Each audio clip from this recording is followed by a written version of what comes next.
As we approach the millennium, the power of our technology is awesome. But despite our vast ability to solve problems and build complex machines, there are many questions we still cannot answer. Ours is, in fact, a mysterious world, a vast landscape of compelling wonders. He wrote Chariots of the Gods. Now author Erich von Daniken guides us through the search for ancient technology, including: did our ancestors know how to fly thousands of years before the airplane was invented? A dangerous ritual honors the gods, but were these mythic gods or real beings from another world? How did our ancestors build incredible monuments that defy understanding even today? And genetic engineering. Is it possible we are just rediscovering a science observed thousands of years ago? These and other mysteries in our search for ancient technology, next.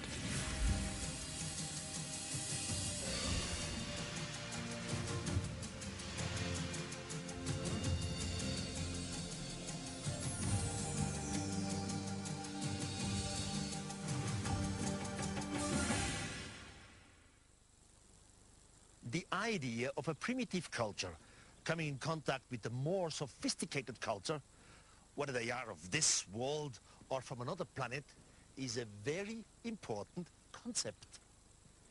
As history proves, the lower culture always tried to imitate the technology of the higher culture. One especially impressive example of this phenomenon is the mystery of ancient flight. Is it possible our ancestors experienced air travel thousands of years before the invention of the airplane? From ancient India to medieval Europe, the dream of flight has fascinated every culture on every continent throughout history. Human beings have gone to extraordinary lengths to conquer the skies.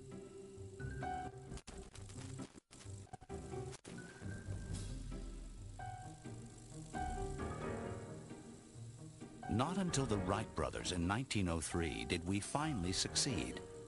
Or is this just conventional wisdom? Some researchers now believe there may be clues in our distant past that could cast some doubt on aviation history as we know it. In the jungles of Colombia, a baffling discovery raises the mysterious question: is it possible ancient cultures experienced real flight hundreds of years ago?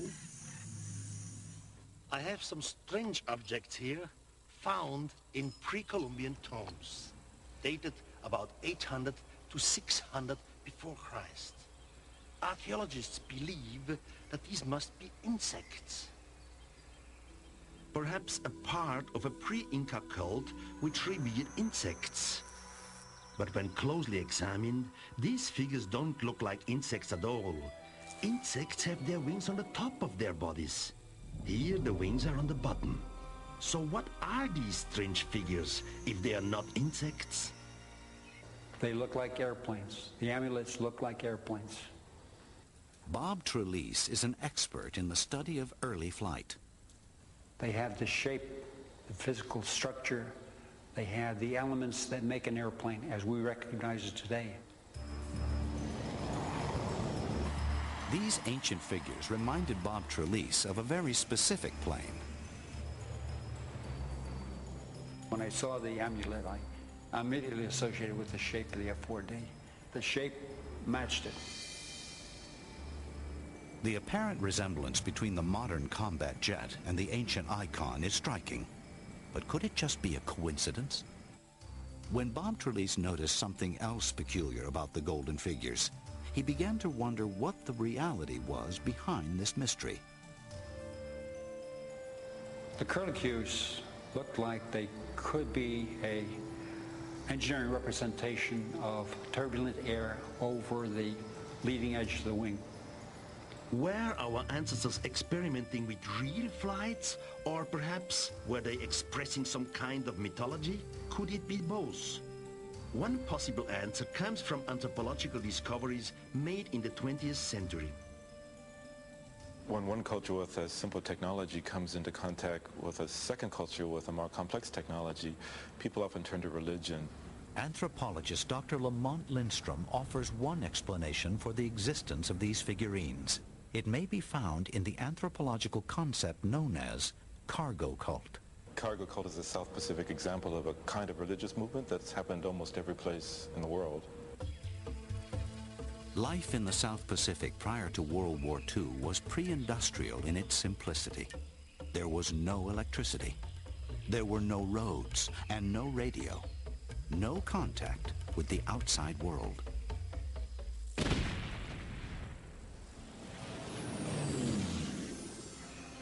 Overnight, World War II brought amazing treasures from distant worlds to these remote islands. Airplanes descended from the sky and opened their doors. Out flowed a deluge of military equipment and technology, which the islanders had never seen before.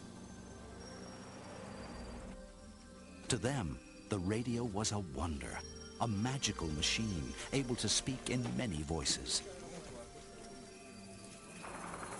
So people who had lived a very simple life for generations over a very short period of time experienced an incredible amount of new technology that just poured across the shore and came into their lives. And then when the war ended, the cargo suddenly disappeared.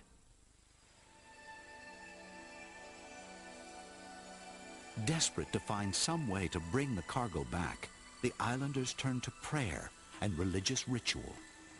Much of the ritual of cargo cult attempts to try to attract the return of whoever controls the cargo.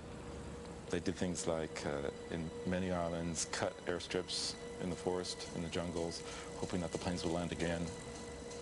They built model planes. Sometimes these are small models, sometimes almost life-size models, and put these planes in the airfield as a kind of imitation, some device that will encourage the cargo planes to land. Using the cargo cult theory, were these gold artifacts created by ancient Indians modeled after mysterious aircraft from long ago? One way to examine this mystery was to see if the amulets were aerodynamically sound and might have been able to fly. Captain Peter Belding, a pilot and air traffic controller, built exact scale models of these icons out of molded plastic. Although it is unknown whether the amulets might represent powered aircraft or gliders, Captain Belding made them self-propelling. He attached a small prop motor to one, and in the other, he placed a turboprop engine.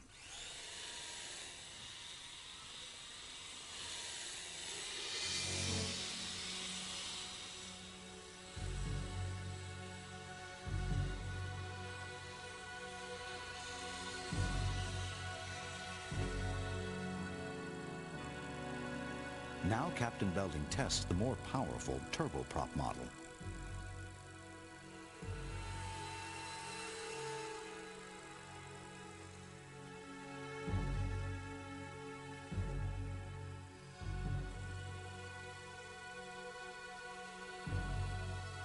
The sight of these models in the sky raises intriguing questions about the icons on which they are based. The idea that they were copied from a working airplane in existence 800 years before the birth of Christ is very difficult to believe. Could these tiny gold figurines be models of airplanes built by ancient people? Of course, but there is another possibility. I believe they are religious artifacts which were designed to honor extraterrestrial flying machines and lure these visitors back down to Earth. Here again, we have a case of so-called cargo cults, imitation cults. Pre-Columbian people saw something flying up there, so it had to do with the gods.